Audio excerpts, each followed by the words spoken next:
kalau kita lihat klarifikasi beliau kan bahwa memang ada katanya sejarah makam Tain Acong ya, kubur Tain Acong yang dijadikan sebagai makam keramat. Selamat datang di New Perspective.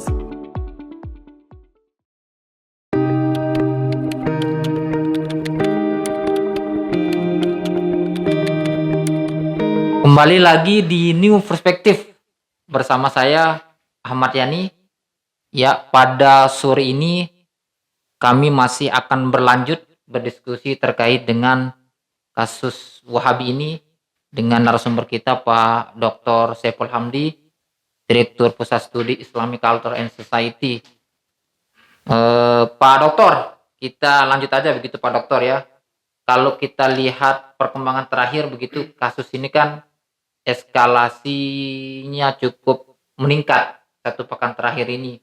Demonstrasi hampir tiap hari terjadi di kabupaten kota, di Pulau Lombok, apakah itu di Mataram, Lombok Tengah, terutama di Lombok Timur begitu, dengan eskalasi massa yang cukup besar.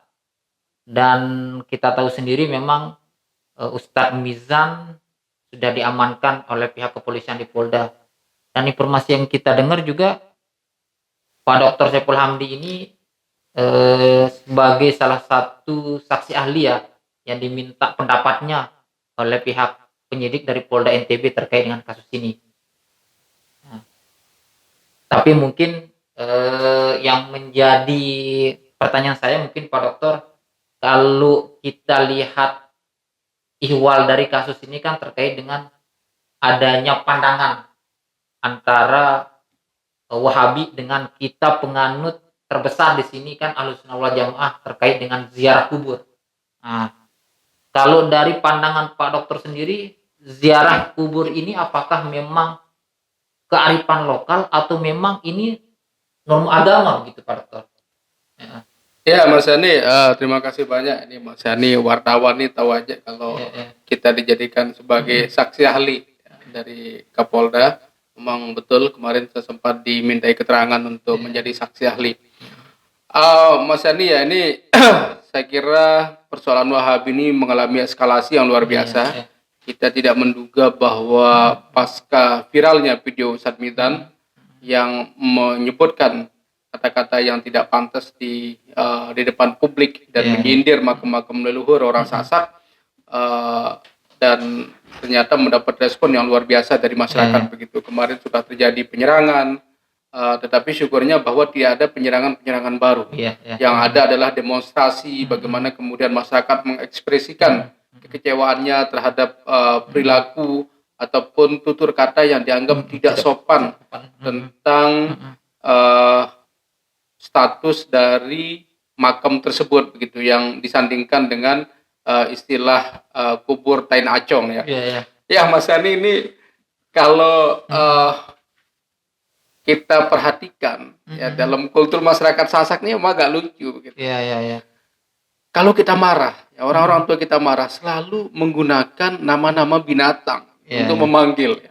Misalkan sampi, kebo, misalkan ya. Apalagi kalau udah ada kata anjing, ini kena konotasinya negatif begitu ya. Padahal kan anjing itu makhluk mulia gitu kan. Itu kan makhluk dari Tuhan juga itu. Tetapi ya inilah yang kemudian menjadi ekspresi masyarakat kita orang Sasak. Ketika mereka marah, ketika mereka kesal, akan muncul kata-kata itu sebagai bentuk simbolik ya, unsur-unsur penghinaan begitu, bahwa manusia derajatnya turun seperti binatang begitu kan. Nah, ini yang kemudian memancing masyarakat kita. Ketika seorang Ustadz Mizan, kita tahu beliau adalah penceramah yang cukup populer sebenarnya ya. Beliau muncul di berbagai TV nasional, TV khususnya teman-teman dari Salafi Wahabi, jaringan Wahabi lah. Ya, dan beliau sangat kuat jaringannya ke Timur Tengah. Nah, Mas Yani tadi pertanyaannya saya kira apakah ziarah makam ini bagian dari kearifan lokal ya, ataupun norma tradisi yang berkembang di masyarakat kita. Memang kemarin saya sudah menggarisbawahi ada dua istilah yang perlu kita tekankan di sini. Memang yang pertama adalah istilah tradisi agama dan juga ajaran agama. Kalau kita bicara tradisi agama, ini akan muncul terus, Mas Ani.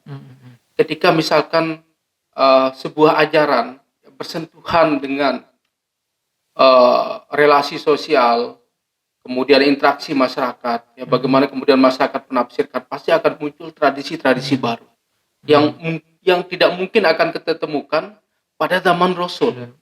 Nah, sementara teman-teman kita yang Salafi Wahabi ini adalah patokannya selalu kepada apa yang pernah dilakukan oleh Nabi, apa yang pernah dilakukan oleh sahabat, dan generasi-generasi yang dekat kepada sahabat, ya tabi'ut tabi'in. Nah, seandainya itu tidak ada, bahkan ketika dipraktikkan oleh tabi'ut tabi'in pun, ini masih menjadi perdebatan besar.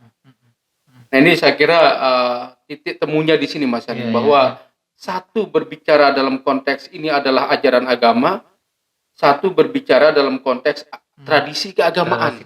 Ya. Jadi kalau menurut saya, ziarah makam itu bukan ajaran agama, tetapi itu adalah tradisi keagamaan, ya. Yang artinya kita tidak diwajibkan untuk ziarah makam. Tidak ada anjuran juga, begitu. Tetapi Nabi juga tidak melarang, Mas Yani. Ini saya kira yang menjadi hal yang perlu kita ingatkan di sini dalam memahami kenapa kemudian kasus ini muncul dan mendapat respon yang luar biasa.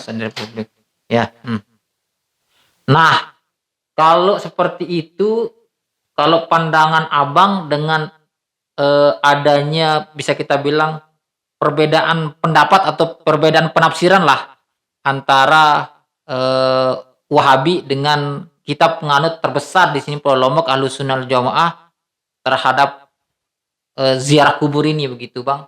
Kalau dari Abang sendiri, seperti apa Abang melihat konteks perbedaan pandangan atau penafsiran terhadap ziarah kubur ini dari dua pihak ini, yaitu Wahabi dengan Ahlussunnah wal Jamaah, yang memang kita tahu adalah sebagian besar dianut oleh masyarakat kita di Lombok, begitu. Ya, jadi kalau kita bicara Islam ini kan tentu yang menjadi ajaran pokoknya adalah Al-Quran dan hadis. Ya, ini yang menjadi ajaran pokok. Tetapi perlu kita lihat munculnya ayat, munculnya hadis. Ini juga tidak lepas dari konteks sosial yang ada. Kenapa kemudian Rasul melarang orang dulu di awal-awal untuk ziarah makam? Karena banyak sekali praktek-praktek yang dianggap aneh begitu, yang mendekati kesyirikan, sehingga Rasul sendiri sangat tegas di sini, Mas Yani. Nah, tetapi kasusnya Ustadz Mizan ini saya kira sangat penting untuk kita gali, ya. Kalau kemarin apa yang kita bahas, apakah memang kata-kata beliau itu sengaja untuk menghina kubur leluhur, atau memang ada kalimat lain begitu. Nah, ini saya kira PR kepolisian, Mas Yani, untuk mencari. Kalau kita lihat klarifikasi beliau kan bahwa memang ada katanya sejarah makam Tain Acong, ya, kubur Tain Acong yang dijadikan sebagai makam keramat. Nah, ini yang saya kira titik poinnya di sini. Kalau memang kuburan itu ada dan bisa kita temukan, mungkin Ustadz Mizan bisa saja selamat dari kasus ini begitu. Ketika beliau mengatakan bahwa ini saya tidak berniat untuk menghina makam-makam yang lain. Tetapi kalau memang makam ini tidak pernah ada dan dijadikan sebagai lelucon, ini saya kira akan mengancam eksistensi dari kesucian, ya, makam-makam yang ada, dan ini adalah bentuk penghinaan. Gitu. Nah, ini yang kemudian saya kira kita tunggu penyidikan selanjutnya, apakah kemudian Ustadz Mizan menjadi tersangka atau tidak. Menarik ini Bang. Dalam kasus ini. Menarik ini Bang. Ketika Abang diminta oleh pihak kepolisian sebagai saksi ahli dalam kasus ujaran kebencian yang dilakukan oleh Ustadz Mizan ini, saya menjadi cukup menarik ini. Tentu kan Abang sebagai orang yang ahli di bidang inilah begitu. Kalau dari pandangan Abang begitu, terkait dengan bahasa Tain Acong, karena ini yang menjadi pemantik begitu kan, kata Tain Acong ini, apakah ini memang kata yang sesuai norma atau tidak sesuai norma begitu Bang? Ya, kalau dalam tradisi masyarakat Sasak memang istilah bahasa Acong saja. Karena kita kan sudah terdoktrin ya, mengalami brainwash bahwa anjing itu adalah makhluk yang kotor. Walaupun di Al-Quran tidak ada yang menjelaskan ya, yang menyatakan bahwa anjing itu adalah makhluk yang kotor kan. Nah ini yang kemudian seringkali menjadi bahasa-bahasa sehari-hari kita begitu untuk apa namanya, untuk menghina orang lain, kemudian untuk merendahkan orang lain. Kalau di Barat mungkin punya makna berbeda Mas. Anjing itu sangat dihormati, bahkan mereka tidur bersama anjing kan. Dan kita bilang, kalau kita bilang you dog itu, you are dog misalkan, kamu anjing, itu orang nggak akan tersinggung begitu, dan dia akan bingung, Anda ini ngomong apa begitu. Tetapi kalau dalam tradisi Sasak, bahwa penggunaan bahasa-bahasa nama-nama hewan ini untuk menyebutkan ya atau melabelkan kepada orang lain, ini yang kemudian bahasa sebagai bentuk penghinaan begitu, sebagai bentuk merendahkan orang lain. Nah, apa yang dikatakan Ustadz Mizan tentu kalau kita perhatikan ya, memang ini yang saya katakan Mas Yani, dari sisi bahasa. Kalau kita hubungkan secara holistik, ini memang saling berkelayun ya, artinya saling berhubungan. Tetapi misalkan ya, kalau beliau menyebutkan di akhir itu adalah kuburan Tain Acong, keramat Tain Acong, artinya di sini memang kalau klarifikasi beliau ya, beliau mengatakan saya tidak bermaksud menghina makam itu. Dia hanya menceritakan kembali bahwa ada juga makam keramat namanya makam Tain Acong. Walaupun ya kalau kita lihat di awal kan beliau membahas tentang itu ya, tentang keharaman ziarah makam gitu. Kalau titik poinnya itu artinya bahwa ya bisa saja seandainya memang benar makam itu ada ya, kuburan Tain Acong ini ada dan bisa dibuktikan, saya kira mungkin bisa saja beliau gugur secara hukum begitu kan. Tetapi bagaimanapun Mas Yani, bahwa bahasa-bahasa itu memang ketika disandingkan dengan makam-makam yang lain, ini saya kira sangat tidak elok begitu kan, kalau misalkan makam wali, makam tuan guru, lalu tiba-tiba di ujungnya kita sebut makam kuburan Tain Acong. Artinya apa sih substansi, kenapa itu harus disebut begitu? Kalau misalkan beliau melihat esensi bahwa makam Tain Acong itu juga keramat, artinya kan beliau ingin mengkritisi di sini bahwa ada kepercayaan-kepercayaan masyarakat yang terlalu berlebihan begitu. Ini yang saya lihat ya, sehingga beliau mengatakan begitu. Tetapi Mas Yani ya tentu apa yang kemudian ungkapan ini sangat sangat tidak layak lah disampaikan oleh seorang ustadz ataupun seorang kiai. Bahasa-bahasa yang seperti itu ya, apalagi kita menyinggung saudara-saudara kita yang lain. Ya. Kalau dari analisa Abang begitu, sejauh mana Abang melihat potensi Ustadz Mizan ini menjadi tersangka dari kasus ini begitu Bang? Yaitu Mas Yani, saya kira ini kepolisian harus mampu membuktikan ya, apakah memang benar-benar ada makam atau kuburan Tain Acong itu. Ini baru kita dengar juga ini. Jangan-jangan memang ini sengaja cerita yang dibuat-buat ya untuk mengcounter ya, untuk mendestroy lah begitu ya, merusak eksistensi makam yang ada, bahwa makam-makam ini memang tidak benar. Memang Mas Yani ya, tidak semua salah apa yang beliau katakan, bahwa banyak memang makam-makam di Sasak ini orang tidak tahu apa yang ada di makam itu, siapa di sana. Tetapi leluhur kita sudah mengatakan ini makam orang suci misalkan, makam seorang wali. Kayak misalkan kasus di makam Lombok Barat ya, di Labu Api ya kalau nggak salah. Jadi di pinggir laut, di sana ada makam, memang makam wali juga, ya. Dan tidak ada orang tahu siapa di sana. Dia bilang ini makam wali, kemudian sering dikunjungi oleh masyarakat kita begitu.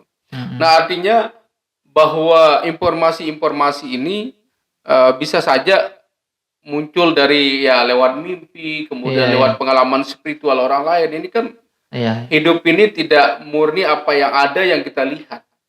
Karena pondasi agama itu kan Mas Yani, kalau kita lihat di Al-Quran misalkan ya, di Al-Quran dikatakan kan dasar kita memahami agama ini adalah alladzina yu'minuna bil ghaibi begitu kan, bahwa wajib kita percaya kepada hal-hal yang memang di luar alam ini begitu.